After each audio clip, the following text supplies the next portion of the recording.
Et il est temps d'ouvrir la Bible comme chaque dimanche. Alors je vous propose de lire avec moi un passage, une courte lecture dans l'évangile de Matthieu, chapitre 24. Et au verset 9, l'évangile de Matthieu, chapitre 24, le verset 9. On va lire du verset 9 au verset 13, mais le verset qui nous intéresse ce matin, c'est le verset 12. Alors soyez bien attentifs, c'est Jésus qui parle.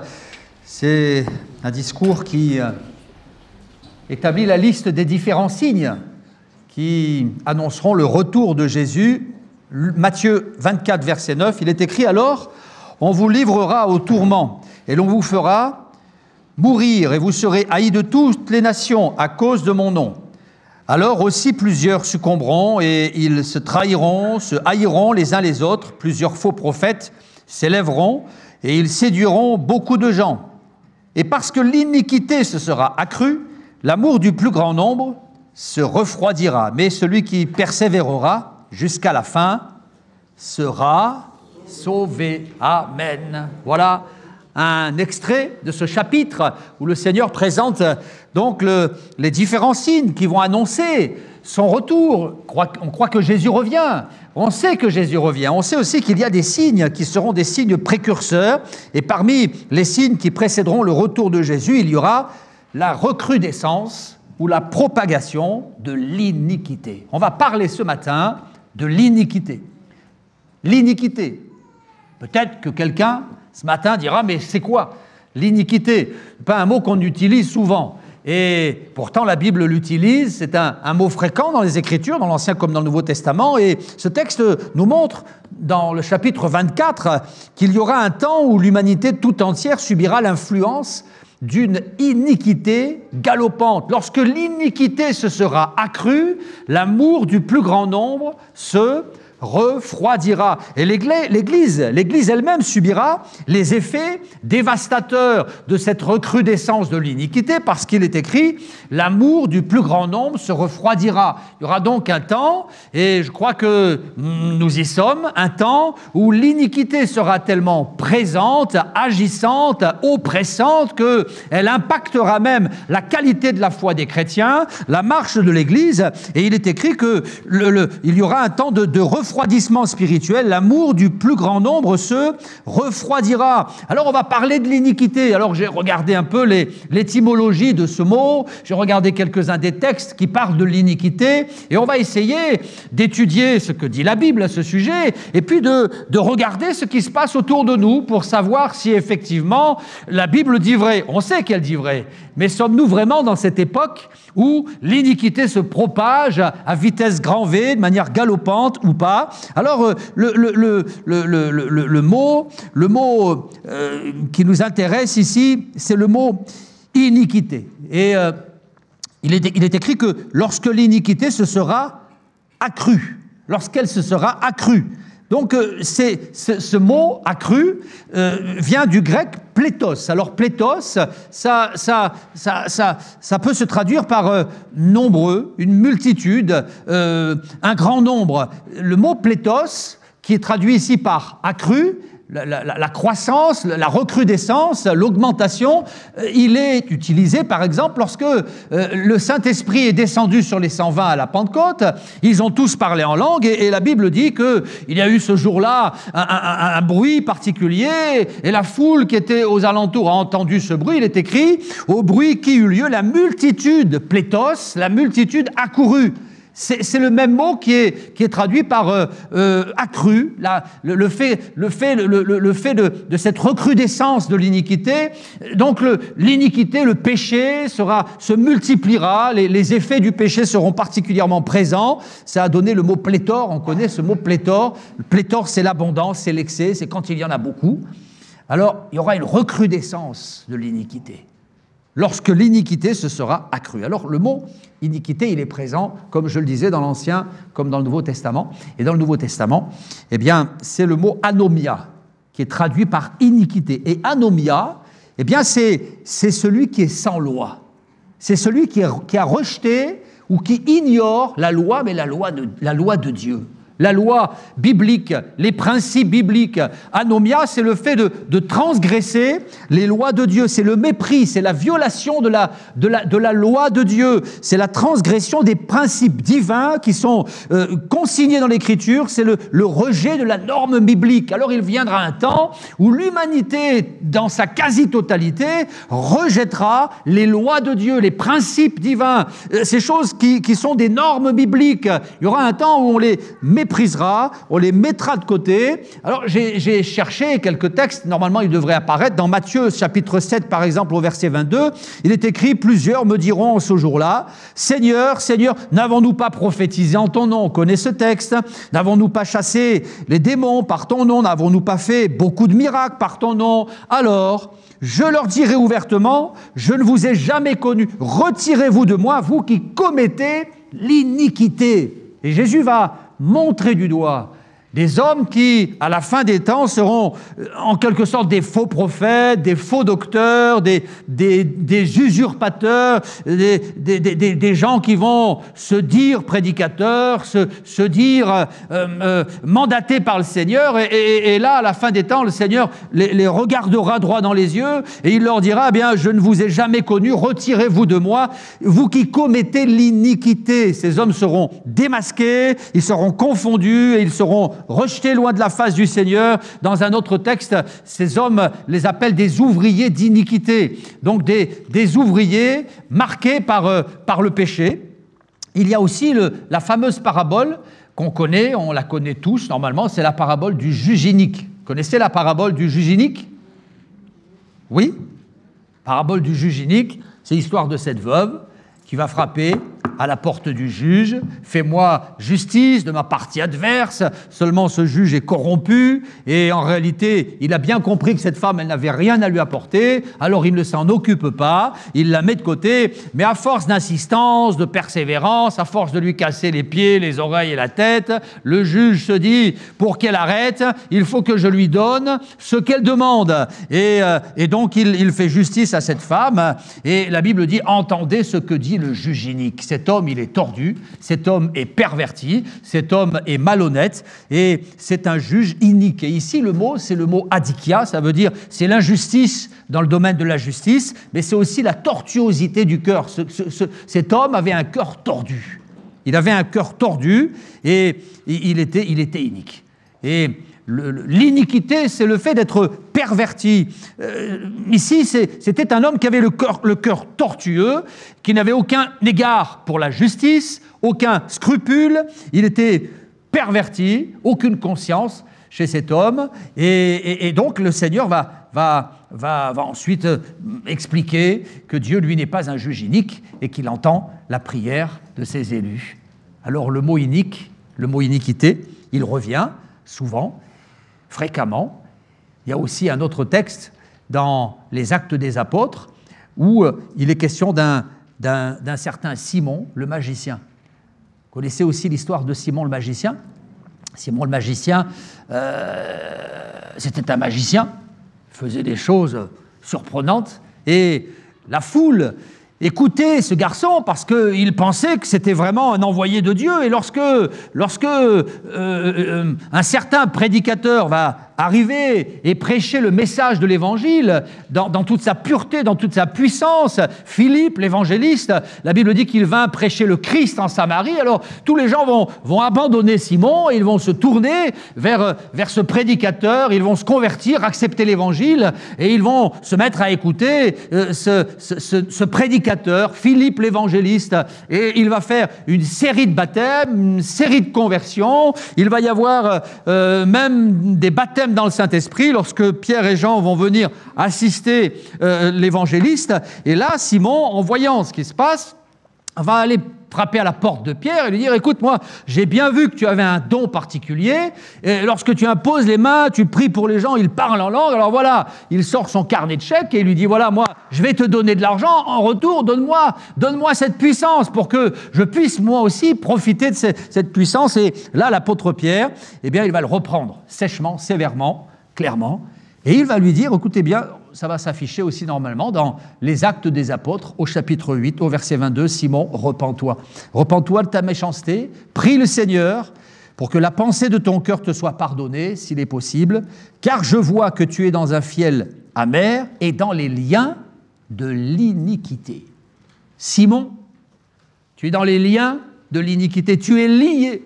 Et cet homme était lié à cause de son péché, mais plus particulièrement à cause de son iniquité. Il avait transgressé les lois de Dieu, ces lois qui nous interdisaient, qui nous interdisent aujourd'hui de trafiquer avec les puissances occultes. Il baignait dans l'occultisme, il avait franchi la ligne rouge, et en réalité, il ne s'en était pas sorti. Et Pierre va débusquer le trompeur. Il avait menti à tout le monde. Et Pierre va lui dire, je vois que tu es dans les liens de l'iniquité. Alors j'aimerais dire que l'iniquité possède un pouvoir addictif. Le péché, lorsqu'il atteint son paroxysme, possède un pouvoir addictif. Cet homme était allé trop loin dans la transgression, il était lié et il était comme enchaîné, emprisonné. Je crois que l'iniquité possède un pouvoir addictif. Lorsqu'elle pénètre la vie d'un homme, d'une femme, lorsqu'elle s'empare d'un pays, d'une société, eh bien, elle appose ses verrous, elle possède un pouvoir addictif. Et d'ailleurs, la Bible dit dans le Proverbe 5, « Le méchant est pris dans ses propres iniquités. Il est saisi par les liens de son péché. » Simon n'était pas arrivé à s'en sortir, il y avait une telle emprise de l'iniquité dans sa vie, qu'il était empêtré, englué, enlisé dans les ténèbres. Et Pierre va mettre en lumière cette situation, l'iniquité. Et pour mieux nous amener à l'esclavage, l'iniquité use de son pouvoir de séduction. Et j'aimerais que maintenant nous puissions ouvrir la Bible et aller ensemble dans un autre passage des Écritures. Je vais vous laisser prendre votre Bible, je vais vous laisser trouver ce passage, et on va aller dans la deuxième lettre de Paul aux Thessaloniciens. Alors, tournez les pages de la Bible. Si vous avez du mal, vous regardez la table des matières, et vous trouvez l'épître aux Thessaloniciens dans le Nouveau Testament, presque à la fin de la Bible. Deuxième épître aux Thessaloniciens, le chapitre 2.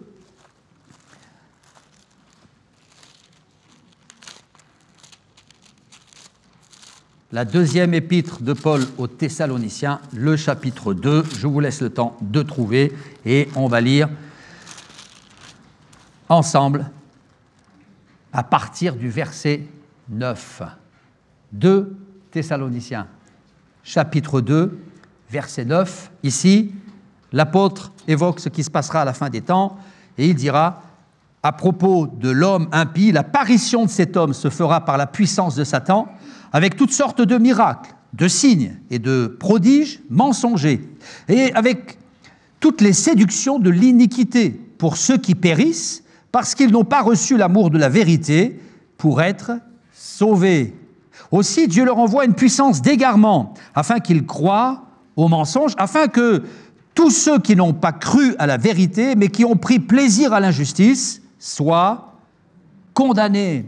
On a parlé du pouvoir addictif de l'iniquité, mais ici, la Bible et l'apôtre Paul nous parlent d'un autre pouvoir, c'est le pouvoir de séduction de l'iniquité, un pouvoir séducteur. L'apparition de cet impie se fera par la puissance de Satan, avec toutes sortes de miracles, de signes, de prodiges mensongers, et avec toutes les séductions de l'iniquité. L'iniquité, c'est séduisant. C'est séduisant. On peut facilement se laisser attirer par ce qui est inique aux yeux de Dieu. Et on peut facilement tomber dans la transgression et se retrouver lié parce que l'iniquité, c'est attirant, c'est séduisant. Et à la fin des temps, l'iniquité atteindra son paroxysme. Et c'est pour cette raison qu'une multitude d'hommes et de femmes se laisseront embarquer, séduire, piéger par l'iniquité. À la fin des temps, l'iniquité sera affichée, l'iniquité sera vantée, l'iniquité sera glorifiée, l'iniquité sera encouragée, l'iniquité deviendra en quelque sorte la pensée commune, l'iniquité deviendra la religion d'État, et à la fin des temps, tout ce qui déplaît à Dieu, tout ce qui tout ce qui transgresse la loi de Dieu sera mis de côté, rejeté, ce sera l'apostasie. C'est ce que l'apôtre Paul annonce dans ce texte à propos de l'apparition de cet impie qui viendra avec toute la puissance de l'iniquité. Pour ceux qui périssent, il y aura aussi une puissance d'égarement. Les gens seront complètement égarés. Ils appelleront le mal mal, et toutes les valeurs judéo-chrétiennes seront remises en question, bafouées, mises de côté et déconstruites. Ça vous dit quelque chose? Déconstruite. C'est un mot qu'on n'utilisait pas avant, ou pas beaucoup. Aujourd'hui, on entend des mots qu'on ne connaissait pas.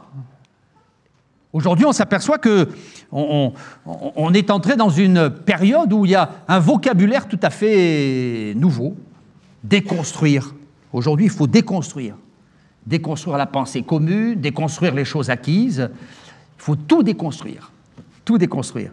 Et ça, c'est un mot qui est très utilisé par ce mouvement que vous connaissez, qu'on appelle le wokisme. Vous connaissez le wokisme? Les wok. Vous connaissez les wok? Enfin, c'est pas la cuisine chinoise. Hein. Moi, quand on m'a parlé du wok, j'ai dit tiens, on va aller manger chinois. Mais c'est pas ça. Alors, je sais qu'il y en a beaucoup, je plaisante. Vous savez ce qu'est le wokisme. Et pour certains qui ne seraient pas encore bien éclairés, j'ai eu à cœur de parler un peu de ce courant de pensée qui est là, mais qui en réalité n'est pas nouveau. Alors, je me suis un peu documenté pour pas dire trop de bêtises, et j'ai trouvé un article qui semblait quand même assez rigoureux sur ce sujet. Alors, je vais vous lire cet article du Nouvel Observateur. Alors, c'est un article... Oui, je pense rigoureux, fiable, et je vais lire cet article pour essayer de comparer ce que dit la Bible avec ce que nous vivons aujourd'hui. Nous allons essayer de mettre en parallèle ce que la Bible avait annoncé et l'atmosphère dans laquelle nous régnons aujourd'hui, parce que le wokisme, en réalité, si vous n'en avez jamais entendu parler, vous en avez vu les effets. Vous en avez vu les effets, et on les voit tous les jours, sur les médias, dans les réseaux. On en subit les effets. Alors, écoutez bien cet article qui peut être un peu long, mais qui est intéressant, et qui va nous amener à réfléchir. Alors, le wokisme, c'est le nom donné au mouvement wok, qui signifie éveillé. Si vous êtes dans le wokisme, vous êtes éveillé. Le principe, c'est de rester éveillé. Autrement dit, il faut avoir une conscience éveillée. Il faut avoir conscience des inégalités sociales et concernant le racisme. Le terme est né dès les années 60 aux États-Unis, puis l'idéologie s'imposera en 2013 avec le mouvement américain Black Lives Matter. Et son slogan, Stay Woke, c'est-à-dire rester éveillé, donc il se développe alors à grande vitesse dans les universités américaines avant de toucher d'autres pays. À l'origine, si le wokisme dénonce le racisme systématique, ce qui en soi est une bonne chose, et les violences policières, il finit par englober toujours davantage de problématiques. Il faudrait rester éveillé sur les discriminations subies par toutes les minorités, les personnes non blanches, les personnes LGBTQIA+, les femmes, les immigrés, et pour les plus extrêmes du mouvement, l'ennemi numéro 1 serait le mâle blanc hétérosexuel. Je me sens un peu visé, hein. Responsable du patriarcat et globalement de tous les maux de la société. Le wokisme vise à mettre en œuvre des changements progressistes dans la société. Le mouvement est par exemple responsable de la création de l'écriture inclusive. Vous avez entendu parler de l'écriture inclusive. Aujourd'hui, la langue française évolue. La langue française serait inégalitaire et sexiste, dit-on. Selon les wok, le fait que le masculin l'emporte sur le féminin est une discrimination. Par exemple, il faudrait écrire les discriminés ES et non pas les discriminés ES. Je m'arrête là parce que c'est très intéressant et on s'aperçoit qu'en réalité, la pensée du wokisme nous amène à réfléchir à tout ce que nous avons acquis, à nos pratiques, à nos cultures, à nos fonctionnements de pensée et à tout remettre en question. Alors en soi, je crois que c'est pas mauvais. C'est bien de réfléchir de temps en temps. C'est bien de remettre en question nos pratiques. C'est bien de douter un peu de soi et de se dire mais finalement ce que je fais, est-ce que c'est bien ou mal? Mais en réalité, quand on n'a pas de base biblique, ça peut nous amener très loin dans le péché, dans les déviations, dans des choses qui sont absolument abjectes parfois. Alors c'est bien, mais il est important que nous, chrétiens, nous puissions toujours revenir à ce qui est écrit. Parce que notre base, ce ne sont pas nos pratiques, ce ne sont pas nos croyances, ce n'est pas notre culture. Notre base, c'est l'Écriture, c'est la Bible. Et alors, je vais continuer la lecture de cet article intéressant parce que le vocabulaire du wokisme est très riche, très fourni. Et vous avez entendu ces mots, probablement, en tout cas certains de ces mots, et c'est toujours le Nouvel Observateur qui dresse une liste de ces mots. Et donc, dans ce vocabulaire très varié, on trouve le fait d'être non-binaire, les cisgenres, les transgenres, l'écriture inclusive, la grossophobie, l'homophobie, les féminicides, l'identité de genre, la sororité, et puis il y a ces sigles, le sigle LGBTQIA. Alors pour ceux qui ne savent pas ce que c'est, ce sont les personnes lesbiennes, gays, bisexuelles, trans, queer, intersexes, asexuelles. Et aux USA, on parle du mouvement LGBTQIAAP. Alors je ne vais pas tout vous expliquer parce qu'on serait là demain encore. Mais c'est intéressant. Ne voyez pas de mépris dans mes propos. Ne voyez pas de mépris dans mes propos. Parce que ce n'est pas du tout ma démarche. Je crois qu'il est important de réfléchir à ce qu'on nous dit, à l'évolution de la société. Je crois qu'il y a dans la société de belles et bonnes évolutions. Mais je crois qu'il ne faut pas tout prendre pour argent comptant. Il est important de réfléchir, mais à la lueur de la Bible. Que disent les Écritures? Que disent les Écritures? Que dit la Bible? Parce qu'aujourd'hui, le wokisme nous amène à déconstruire notre système de pensée et à déconstruire des idéologies parfois ancestrales. Des idéologies, des idées, des systèmes de pensée qui nous ont été transmises par nos pères, qu'ils avaient eux-mêmes reçus de leurs pères et qui sont l'émanation des Écritures saintes. Et je crois qu'aujourd'hui, eh bien, dans notre monde, on nous amène à penser que les valeurs inculquées par nos pères seraient des tissus de mensonges. Et aujourd'hui, je crois que dans certains pays, nous subissons la pression médiatique, politique, culturelle, de la part de certains dirigeants, de certains médias, qui désirent véhiculer une pensée nouvelle, et nous subissons un matraquage médiatique, une sorte de propagande qui nous harcèle et qui arrive de toutes parts. Et c'est important de réfléchir, de savoir mais qu'est-ce qui est bon et qu'est-ce qui ne l'est pas. Je crois qu'il y a des choses bonnes dans la nouveauté, mais tout n'est pas bon à prendre. Tout n'est pas bon à prendre. Et je crois que derrière cela, en réalité, il y a certes des hommes, parfois des gouvernements, mais derrière cela, il y a aussi un esprit. Un esprit. C'est l'esprit de l'Antéchrist qui nous amène petit à petit à rejeter en bloc tout ce qui a été transmis par les Écritures. Et c'est pourquoi nous devons être vigilants, parce que je crois que cette pensée, c'est un tapis rouge pour la progression de l'iniquité, progression de ce qui est transgressif, de ce qui est contraire à la parole de Dieu. Alors nous devons nous laisser modeler, non pas par la pensée du monde, mais par ce que dit l'Écriture. Alors, Jésus dira, quand l'iniquité se sera accrue, c'est-à-dire quand les lois de Dieu seront mises de côté, auront été transgressées de manière notoire, bien l'amour du plus grand nombre se refroidira, c'est-à-dire que la piété, la foi, la sainteté, l'attachement aux Écritures diminuera petit à petit. Et c'est pourquoi nous devons entrer en résistance pour garder nos yeux fixés sur la parole de Dieu, sur les Écritures. Et j'ai voulu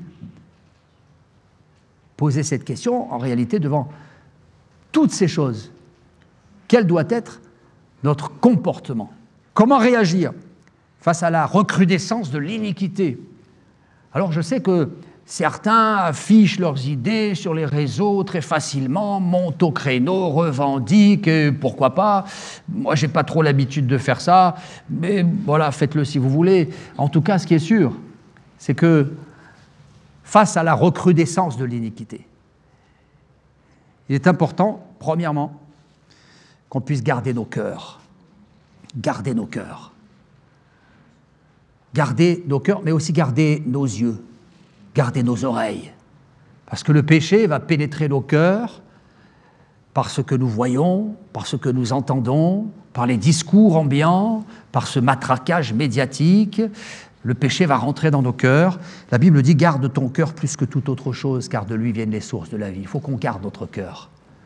Garder notre cœur. Je dirais aussi qu'on doit développer un esprit critique. On doit développer un esprit critique. On doit garder notre libre arbitre, ne pas tout gober. Je crois que parfois on essaie de nous faire avaler des couleuvres. Vous voyez ? Je suis surpris de voir que parfois, il suffit qu'un influenceur, un politicien, un grand penseur balance une idée et puis il y a des dizaines de milliers de pouces, de likes, de followers. Vous voyez ? Alors on doit garder notre esprit critique, analyser ces choses qui nous viennent du monde. Garder ce qui est bon, rejeter ce qui est mauvais, et puis surtout, on doit rester attaché aux valeurs bibliques. Vous êtes d'accord avec ça ? Eh oui, on doit rester attaché aux valeurs bibliques qui sont plus trop à la mode. Mais comment on fait pour rester attaché aux valeurs bibliques quand on ne connaît pas la Bible ? Et comment on fait pour connaître la Bible quand on ne la lit pas ?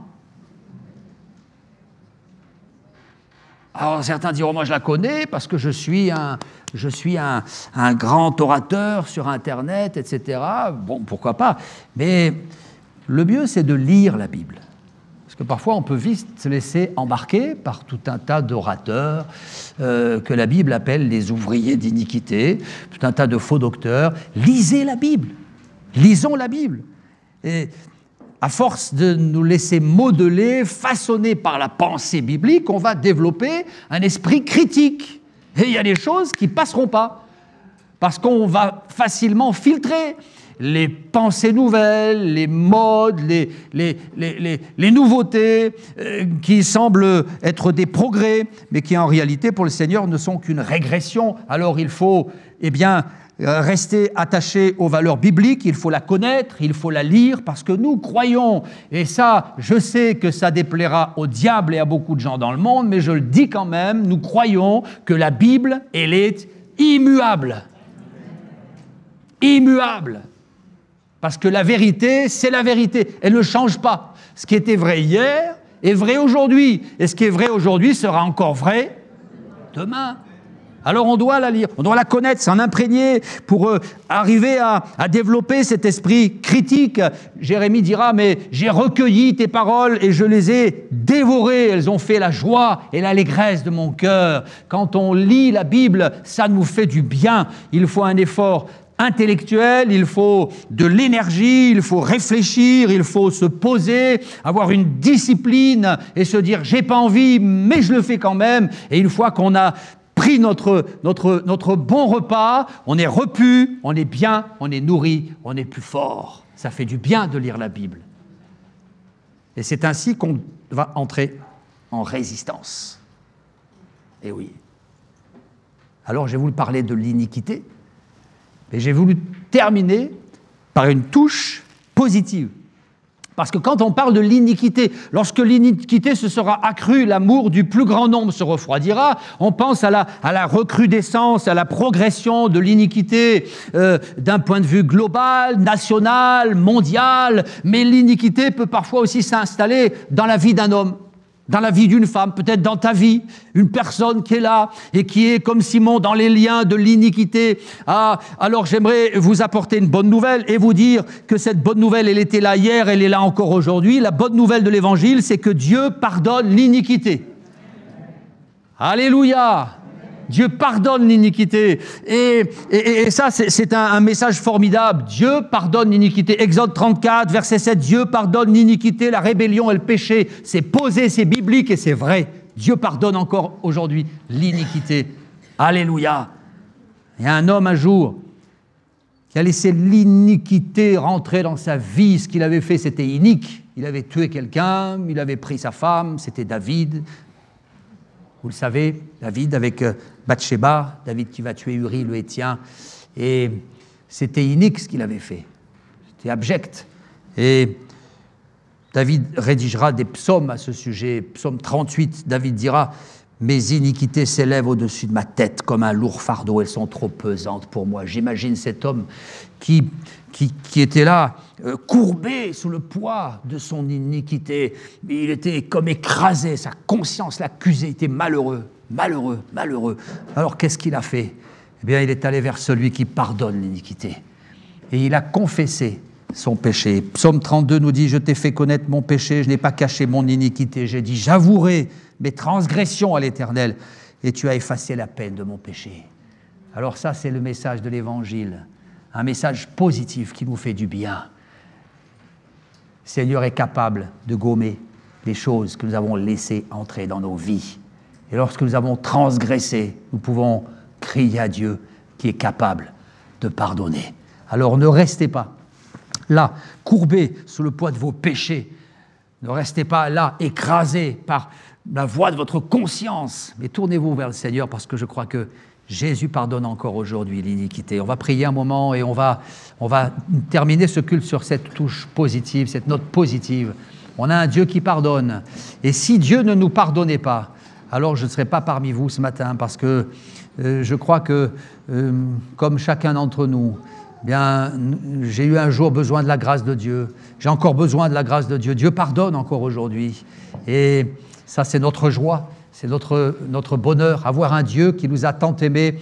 J'ai apprécié le texte de l'Épître aux Romains qui a été lu pendant la Sainte Seine, oui, et qui nous parle de l'amour de Dieu. Lorsque nous étions encore pécheurs, Christ est mort pour nous. Alléluia. Merci Seigneur pour ton grand pardon. Merci parce qu'aujourd'hui, tu es encore celui qui efface l'iniquité et nous voulons garder l'œil ouvert, rester attentifs à tout ce que nous voyons, tout ce que nous entendons. Nous voulons garder nos cœurs, Seigneur, dans un monde où tout est perverti, tout est confus, dans un monde où tout est enlisé dans les ténèbres. Eh bien, nous voulons rester attachés à ta parole et te demandons de nous aider à garder nos cœurs afin que le péché, sous toutes ses formes, ne pénètre pas nos vies. Et je te remercie parce que encore aujourd'hui, la grâce coule de la croix. Merci Seigneur pour la croix dressée. Merci pour le pardon de nos iniquités. Merci parce que tu es pour nous un Père, un ami. Tu es notre Sauveur. Amen.